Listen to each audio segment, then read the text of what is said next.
Kumusta ka, aking mahal? Okay, nandito na naman Sir Javi guys. Magsagot naman tayo ng bagong problem guys. This problem actually is under McLaren series. Ah, kasi dalawa yan, Taylor series and McLaren. I-expound ni Sir Javi guys kung ano ang difference ng dalawa. Overview lang, kapag sinasabi natin Taylor series, Um, ang point niya, can be centered at any point. Pero yung McLaren series, that is a special case or type of Taylor series if yung C constant natin is, if yung C natin is 0.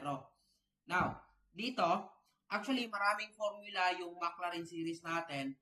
Mayroong A raised to X, mayroong sin X, mayroong cosine X, mayroong tangent, mga arctan niya. So, marami siyang formula. Ito, under ito sa formula ng McLaren, for example. Ito yung 1 plus n, 1 plus a of raised to n. Then, ang formula nito, 1 plus na plus n minus 1 a squared over 2 factorial plus n minus 1 n minus 2 a cube 3 factorial then plus so on and so forth kasi series yan infinity. Now, kasi now, that is the summation of our x is 0 then infinity. So that's it. So ito yon yung formula niya. If 1 plus a, kapag mag-expound tayo ng binomial expansion, especially kapag naka-fraction yung ating numerator, ito yung gagamitin natin. Pero, ang tinanong lang dito, 4 terms of binomial expansion. Then, until 3 factorial lang tayo. Kasi kapag mag-expound tayo, always subtract 1 yan. So, 4 minus 1, so 3 lang tayo. That is 1, first term, second term, third term, fourth term. Now, paano natin yan i-apply yung formula, Sir Javi? Ang n natin dito is our exponent. Yan. Ang a, ito, negative 3x. Pero, naka-8 yan, Sir Javi. So, dapat i-transform natin yan into 1. So, is-factor natin yan. So, 8, 1 minus 3 over 8x. Then, erase natin, negative 1/3. So, yan na yung ating new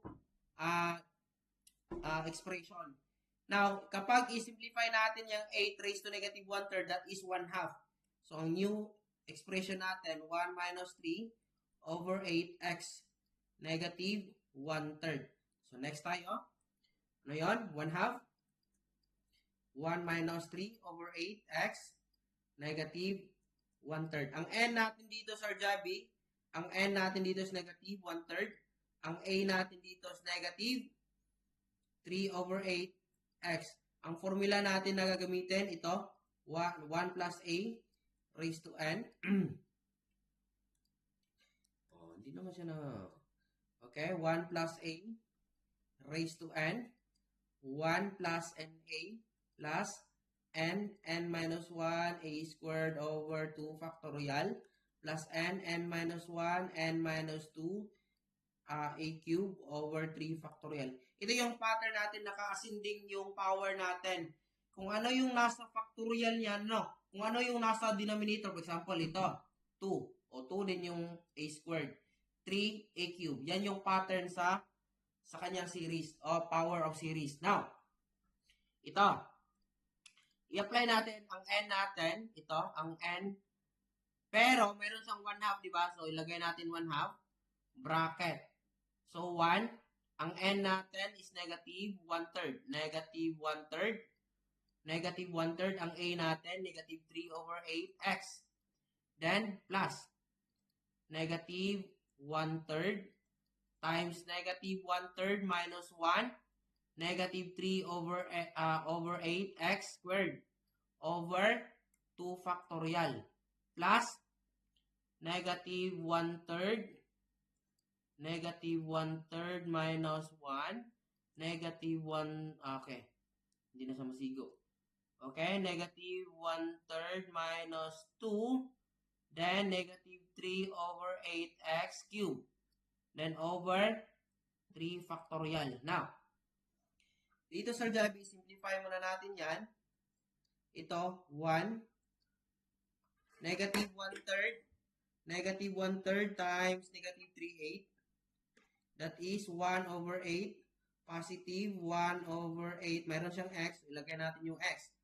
Then ito, simplify natin ito lahat. So, i-type lang sa calculator guys. Negative 1/3. Okay, negative 1/3 minus 1.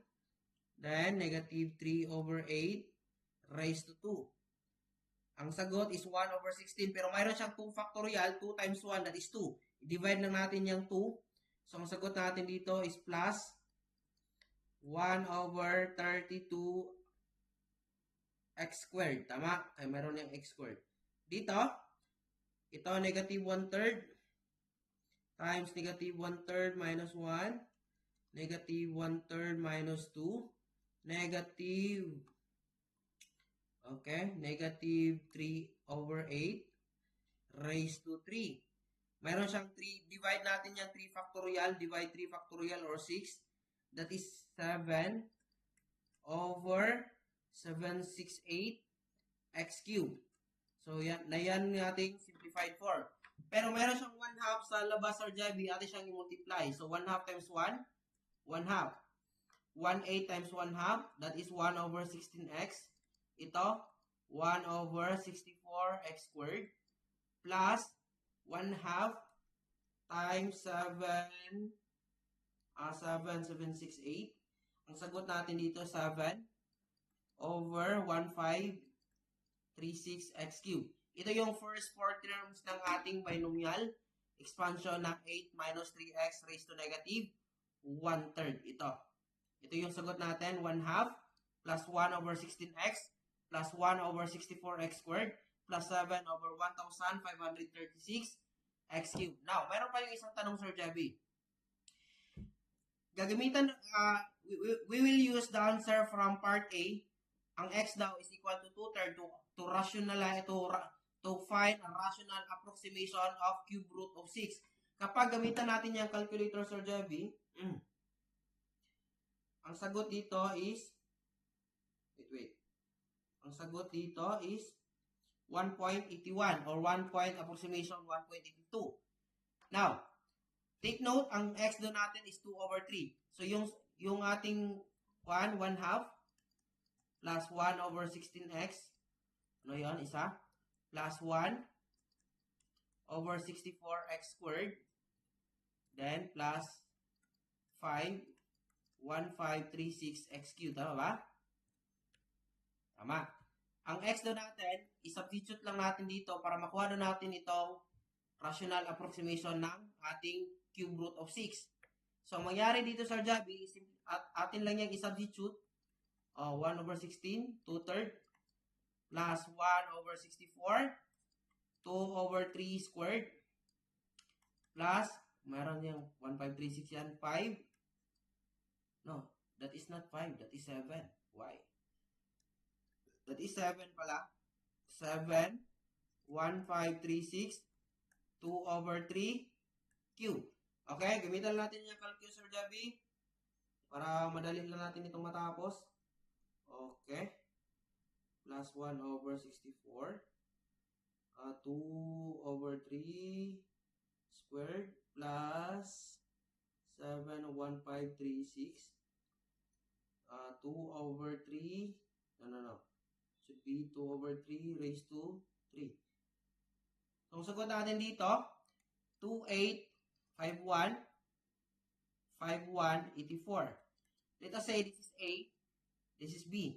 Tingnan nyo, Sir Javi, meron itong plot twist dito sa last part. Kasi kapag i-decimal natin ito, ang sagot dito is 0.55. Pero ang sagot dito is 1.82 approximation. So, ang mangyari dito, Sir Javi, ito yung formula niya, AB is equal to B to A.